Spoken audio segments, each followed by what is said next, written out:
will a medical doctor work for 9 months, 16 months, 19 months without getting paid? But you see how much it happens are taking from victims. My thing is, doctors I think all the same doctors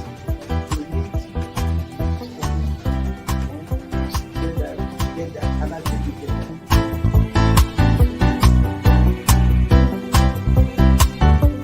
The 3% for the oil producing community is too low. So the support that is needed, and once you get the support, your energy will blossom. This is Nigeria. You need to give people sense of belonging.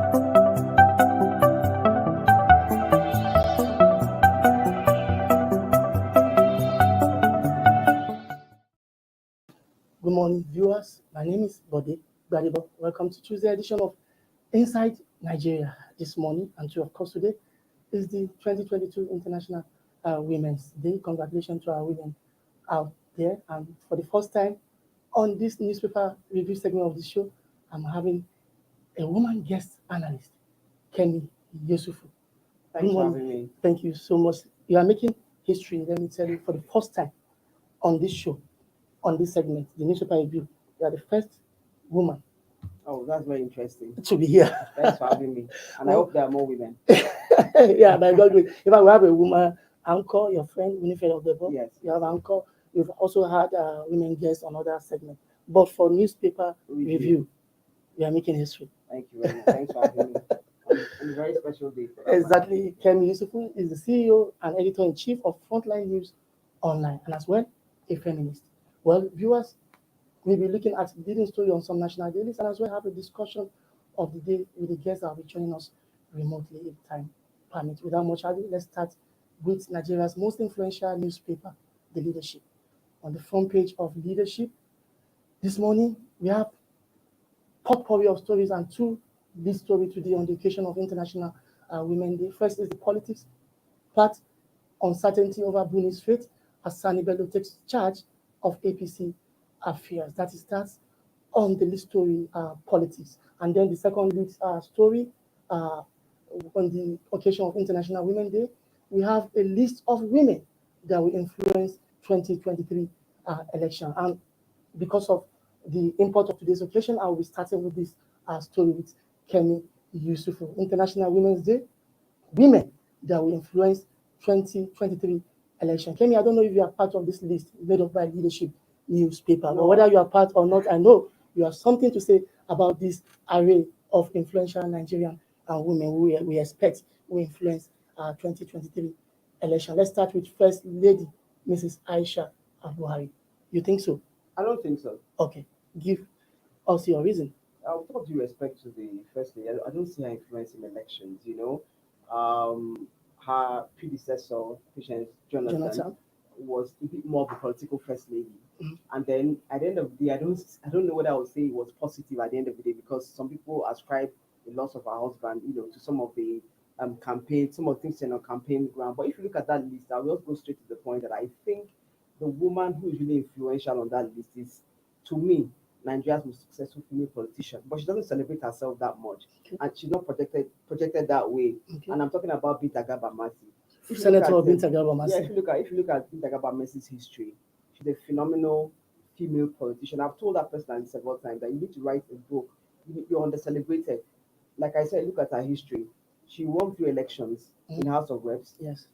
In 2 different parties. States. And 2 different states. Yeah. And in the 2015 elections, she was chairman of the APC in Adamawa. Yes. And she won her senatorial seat. Exactly. She won the presidential election in that state. Yes. And she also produced governor and senator, Exactly. Bindu. Mohammed Bindu. So if you look at that list critically, you look at she's the most influential person. Then if you look at my big sister and friend, the Minister of State, talking about Vice Sharon Ikeazo, I think she has to prove her mettle. She was acting woman leader of CPC, and she was woman leader of CPC, then acting one leader of APC. Yeah. But she has not proven her mettle. Became the DG of the PITA. Yeah, PITA, but she has not proven her mettle as a politician. For example, I don't see her. And I've not seen the other list, but I think there's some women that I'm missing. I've not seen them. I've not read the inside. Okay, the total list. To look at someone like Uche Kunife, Look at somebody like Honorable Nkechi Onyeocha. Yes, she's there. So you look at those women that are really Senator Grace Folashade Bent, and Bent like doing a very strong, comeback in Adamawa. I went to Adamawa recently and so what she's doing in Adamawa. And you see that even till today they'll tell you that Bent's probably the best senator produced in Adamawa, and this is somebody from who became a senator by marriage. So even for the going back to the first lady, like you asked me, I think I will give the first lady a handshake when she finally produces her brother as a candidate for the APC, but I don't see that happening. And if you ask me, she was National Assembly recently, but to drum support for women, but I don't think she's really. She has this future assured pet project for women, a lot of things, rallying women, for development and the rest of them.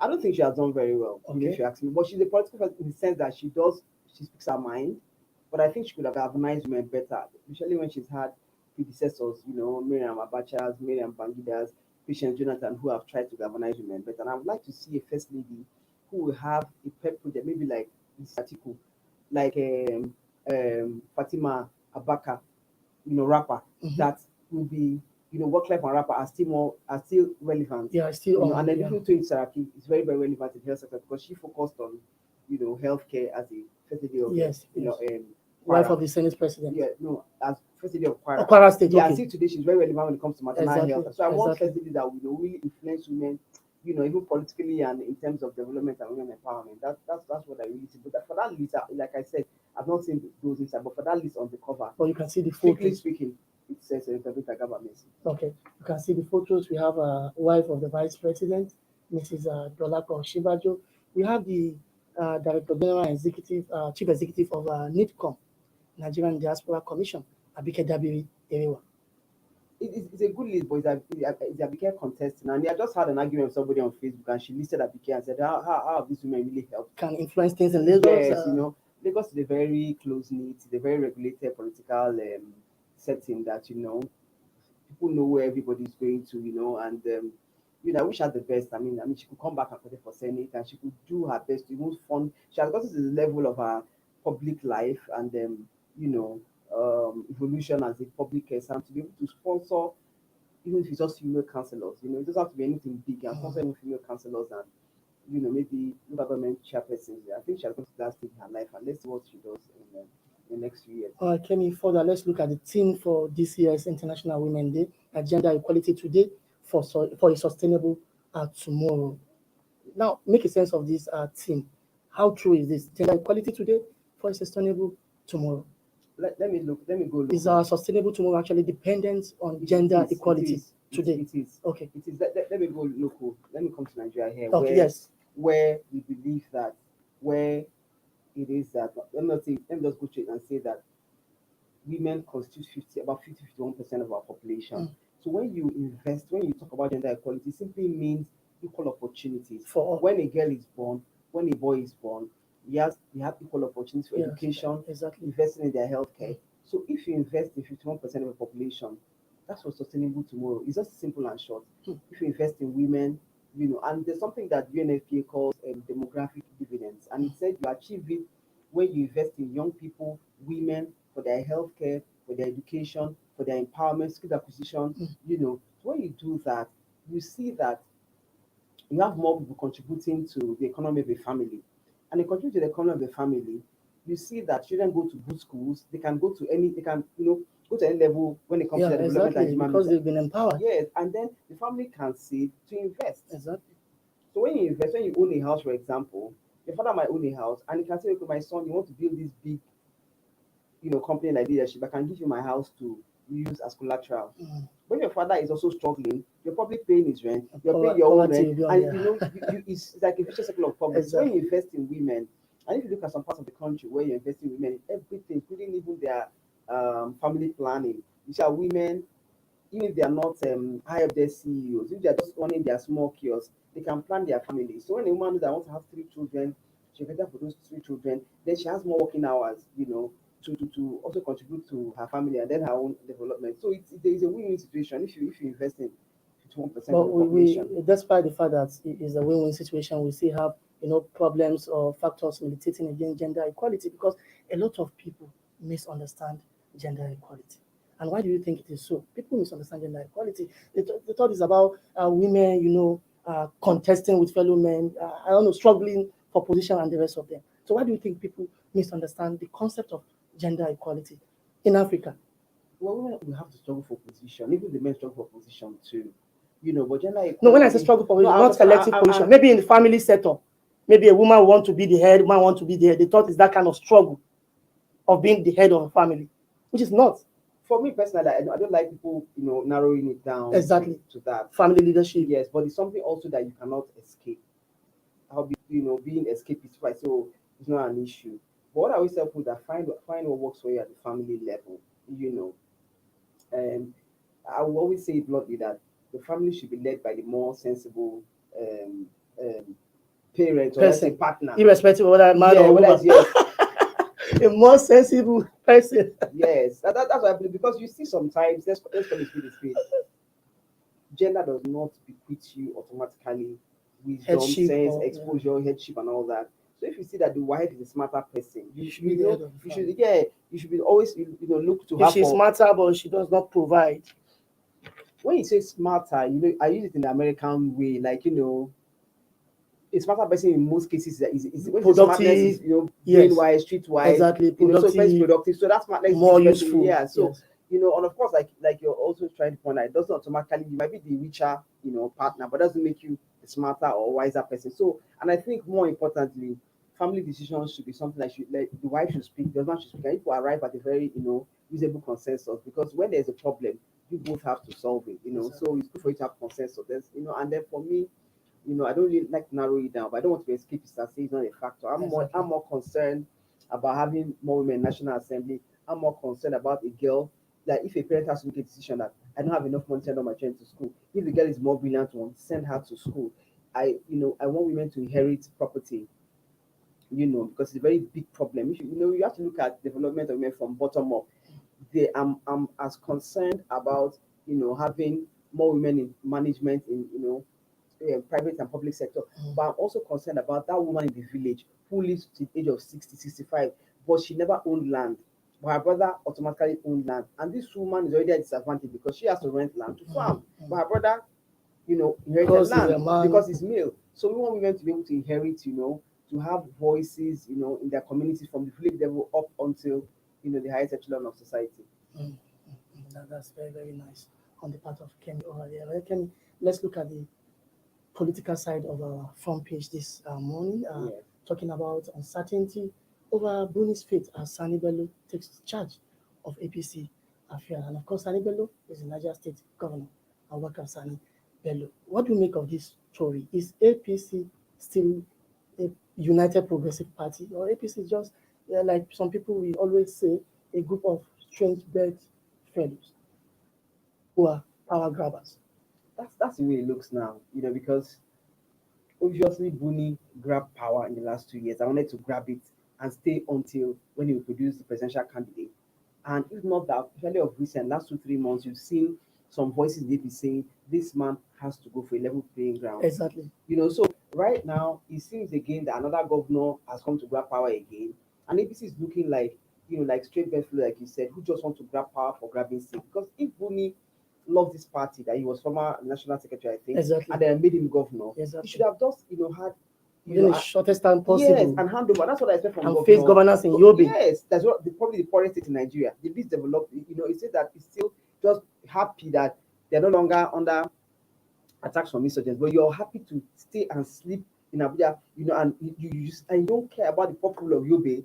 I mean, it's so also I expect that Governor Bello himself should come, and if I were him, he has the resources. He saw what the PDP governors did. They have the resources. They don't have any excuse. He as governor should be able to mobilize his colleagues, Exactly. and then even organize their convention, even if it's in a week. You understand? It's all about funding, and they are the party in power. They can organize. 10 governors in APC can organize their convention even in 7 days. The kind of funding and the kind of people they have around them. So you don't have any excuse. I expect Governor Bello to come and immediately, hold the convention and let them have a substantive chairperson who will now, or chairman who will lead the party, 2023. To general election. Well, Yeah. that's on the front page of leadership this morning. Let's quickly look at our sister publication, the National Economy. On the front page of National Economy this morning, Nigeria's substitution policy fails to curb rising importation. Also, on the front page of National Economy this morning, we have a double lead on the occasion of International Women Day 2022, and results of Nigeria's banking industry. Despite limitations you talk about, there are women who are still, holding the flag, making the flag, carrying the flag for women. Kafilat Arawi, uh, the rest of them, banking CEOs, and the rest of them at different, corporate in the corporate world. Let me say. So I think women is a journey. We are on our way to gender parity and equality. You're on your way, but very far. Very far. We made progress, but at the same time, we're very far. Like you talked about these women, now I'm very, very happy for them. But how many other women do they have on the boards that they're heading? And then how many women do you have in top management? That's what really matters. So we need to look, at them to we need to challenge them to say, what are you doing to get more women, to have more women on the boards and more women in the management cadre, because if you're a lone voice, no matter what, you're the quote and unquote powerful CEO, but you have to convince your board, you have to convince top management to do certain policy. So we're expecting that women, these CEOs will find a way to employ qualified, young women who in the next 10, 15, 20 years, can also be where they are.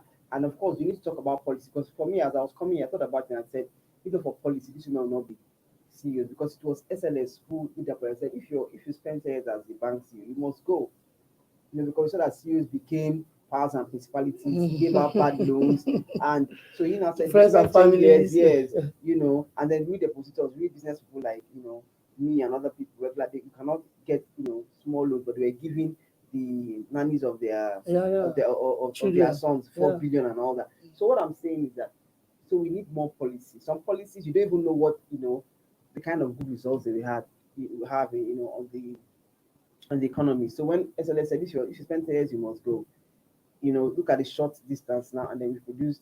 I'm sure if there wasn't a policy like that, those male CEOs will stay there and become, exactly, powers and principalities. So they also need, as women, to look for policies that will trigger, a higher number of qualified young women coming in, or the ones who are already there, find a way, maybe support them to go for courses, support them to head certain departments so that they can be qualified to when they become CEOs and have, about 35, 40, 50, percent of women in top management. That's what we are. Yeah, let me also, support what you said, that we are far, far, far away from achieving gender equality, given what just happened at the National Assembly last week, where all gender bills were voted down. I know a lot of women group have expressed, displeasure about this, and it shows that in 2023 election, we are initially, I hope maybe for the first time we'll see a female governor, elected female governor, female vice president, but now it shows that none of that is feasible in the nearest future. And you believe that's putting a lot of, do I say, danger or, yes, or it's alienate us from the rest of the world? It does because, to a certain extent, women are, like you said, you look at Merkel just handed over, you look at the Scandinavian, countries, look at New Zealand. And coincidentally, if you look during the COVID, pandemic, you saw that the countries that were doing well were led by women, because of Germany, New Zealand, Theresa May before, So that's true. No, sorry, Theresa May wasn't there. I mean, it was this guy, but some of the countries that did quite well were led by women. And you've seen that even internationally, you've seen what Lagarde has done in IMF, you see what Okonjo is going to try and, rebrand and the WTO to be more responsive to the, economic realities of, the world. So, it's very disappointing, no matter what, a human being is a product of psychology, so us not getting the bills we wanted, is very disappointing.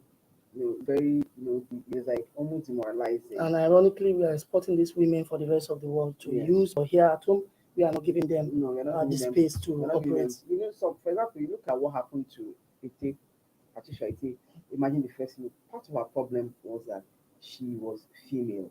And people felt, of course, you've covered national, you said parliament. When you bow to the mace, it's not the person who's sitting down, it's the mace you're bowing. It's the authority.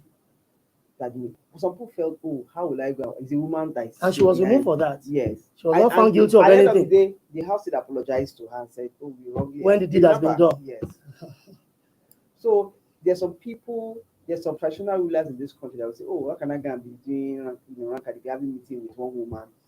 There are many parts of the country like that. So that's why I was saying that those are the issues. And for you to elect a female governor, I was arguing with somebody on Facebook. That's why you're investing too much on money. I said, for me, I look at two things: laws, policy, and then finance. Because to run for election in Nigeria is no mean feat. To run for Exactly. Senate, You need to run for money. government, you need money. And there's this theory, one developers have said that people are more disposed to investing in someone that looks like them. So you see a man is more confident to invest in a A man fellow man than a woman. than a woman. So it's not everybody that will come and say, "Oh, I'm ready to invest 1 billion. Get your party ticket. And when you get your party ticket, I'll give you another two for it to contest. So it takes a lot, and that's why even the women in corporate Nigeria should start also looking at being a bit political. You see bank CEOs in those days, they will Mentoring yes, they will others. stake their neck and say, "I'm going to support this governorship candidate in my state. Exactly. I'll mobilize." So women CEOs should stop being timid and be able to support political figures. That I'm not saying without putting their banks in jeopardy. Jeopardy. Oh. But what I'm saying that there's a way men They know how shouldn't break their vaults. yes. So they should find a way. There are people who want to, impress them. Their clients who, they have group and say, "Please, can you support this candidate? Can you do this for? Oh, this is my candidate." Or some people can even give. You can have a big printer and say, "Look, this is my candidate." She doesn't have to. Also, madam, because he's grateful you supported it, can print as T-shirts, whatever banner. There's a way you can support candidates. So we also need to go back to that. But like you said, so far unless something you know you know massive happens, might not produce a female governor. And then look at what happened even in the southwest states where it was saying for Ghana that almost every state has a female At a point. at a point. Now Now that disappeared. that disappeared in less than how many In years of Lagos, it was democracy? almost a pattern, but when Sanwo-Olu came, Yeah. the story ended. So it's quite disappointing. Honestly, So we need to do a quite lot to disappointing. protect our women and give them a level playing field for our own overall development. Thank you, Kenny Yusuf. We need to go on a short break. When we come back, we'll continue. Don't go away.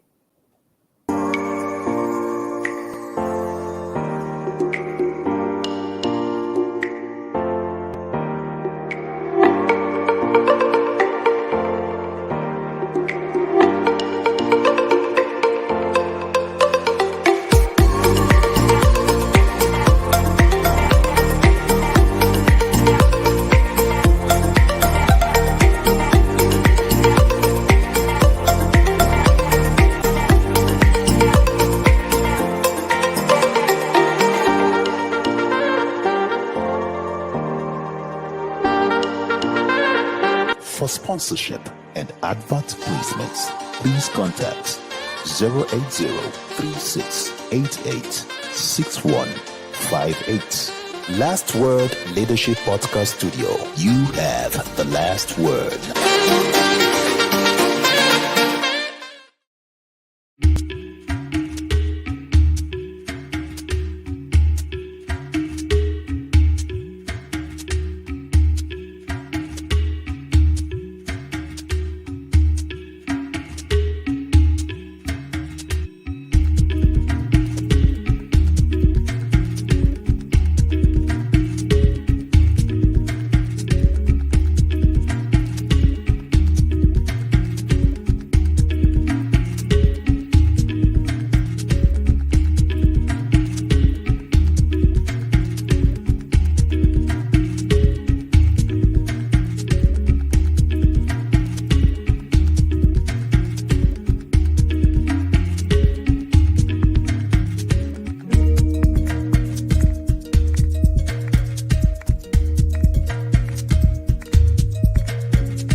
Inside Nigeria, keeping you informed on what matters. Welcome back. It's still Inside Nigeria for this Tuesday morning, March 8th, 2022. With me in the studio is still our guest analyst, Ms. Kenny Yusufu, Editor-in-Chief, CEO, Front News Online. Well, let's look at our third paper on our menu this morning, Nigerian Tribune.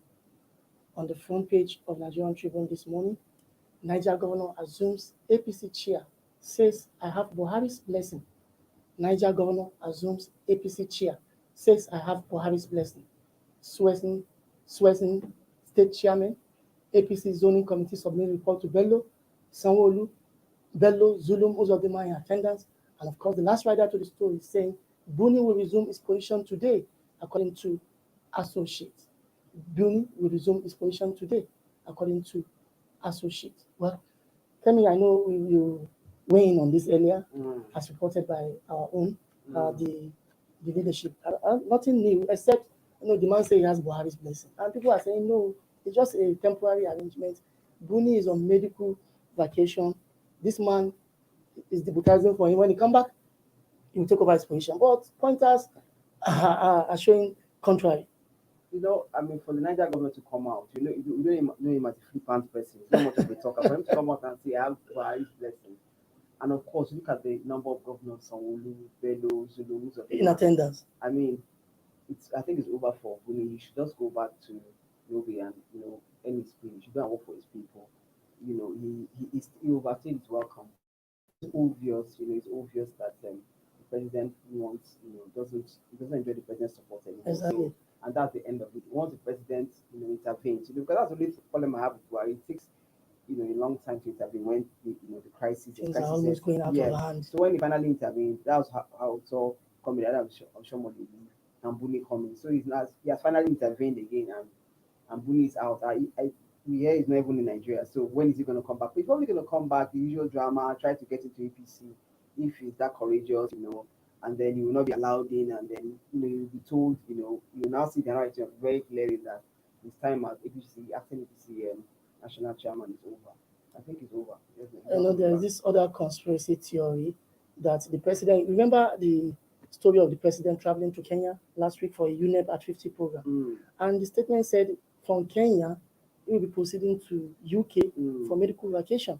But suddenly, the president returned to Nigeria on Friday. So the conspiracy theory is saying that, the president actually came back to actually execute this plan and before going back to London on Sunday. Yeah, I heard that too, and I'm not came to Nigeria to give that instruction before going back. Yes, that's been the speculation has been there's rife about that, and like I said, if whether it's true, that means that it strengthens my position that Buni's tenure is over. Even if it's not true, by now at least you have heard something different from it doesn't take anything to instruct the right people to statement of the president's position. So I see, and I look at the governors. When you see certain movements in politics, for some they are his contemporaries, they are his colleagues, and they didn't get crashed. It was a planned meeting. Yes, Bello, Zulu, these are the I mean, talk about Kogi governor. You know how big he is in APC. It's always the governor of Lagos State. Zulum is one of their star boys, quote and unquote. So it's not just them. Of course there might be one or two people who still support but it seems that the real power brokers, the people that really matter in the APC, especially the president, no longer want him. And I think APC is better off without him. They should quickly organize their convention and produce the full-time NEC. I think it's high time for them to do it and look responsible to Nigerians, because these are things that some people stop liking PDP for, got tired of PDP for that rancorous, always fighting for power's sake, removing chairman, and then suddenly PDP had a chairman that stayed almost to the end of his tenure. They've done their convention. Then you as ruling party that has the wherewithal, that has the power, you cannot organize a convention and look serious. You must look serious, and that must know where you're going to. Is your chairmanship going to the north? Is your candidate going to be from the south? Let people know, and the earlier you do it, the better. All right. Well, I think virtually all the newspapers this morning reported the APC crisis. Let's see if there is anything new to say on the last paper on our menu today, Nigeria, the Punch. And of course, I don't think there is anything new to say, Kelly. Governors dump Buni back. Okay, that's the new angle. Saying governors have already dumped Governor Buni, their colleague, back below as confusion reigns in APC. You believe that confusion is already... There's confusion somehow, but as the days go by, it will be clearer, what the president wants. But so far, it seems as if he wants Buni out, and he's supposed to bellow. So I mean, I'm sure officially, but behind closed doors, people will know where the president stands, and with the days as the day goes by, you see that change of leadership will be confirmed, will be reaffirmed, and I expect, like I've been saying here, I expect Governor Bello as a governor, to come out and say, probably maybe in the shortest possible time, and say, I'm here for a special assignment for social period, and this is what you're going to do, and then deliver on it, and then go back to not trying to gloat over the position that have arrived when you have serious security business in Niger State. Yes, so he should just do what he wants to do, whatever time. Like I said, he is a governor. He has the backing of someone who's their governors. We know what it means for transfer backing in Nigeria. These are important power blocks within the party. They have the fund. They can organize the convention even in a week. They have the wherewithal. They are in it's about setting up committee venue and the rest of them security. They should look at what their colleagues did in the PDP, and that is the truth. Whether like people complain a lot, governors control the party, but that is reality. It can change, but reality now is that governors control the party, and they should use this control positively by organizing a convention as soon as possible and having a neck in place. Well, it's International Women Day 2022, and a woman has done the job today. Our guest analyst, Kemi Yesufu, CEO, Editor-in-Chief, Frontline News Online. Many thanks to you for creating time to come. Thanks for having me. And we hope to see more of you. I hope so too. Women Day or not. It's always Women's Day. Here at the Leadership Newspaper, we work for God and country. Yes. Remember our motto. Yes, we are still holding to it. And I want to wish Nigerian women a happy Women's Day, and I wish them the best and call on them to continue thriving, continue working hard, continue pushing and breaking the glass ceiling, in a matter of time. Yes. Many thanks to Kemi Yesufu, journalist, feminist, and of course CEO, Editor-in-Chief, Frontline News Online. My name remains Wadi Gbadibo. Bye for now. Thank you for watching. For sponsorship and advert placements, please contact 080-3688-6158. Last Word Leadership Podcast Studio. You have the last word.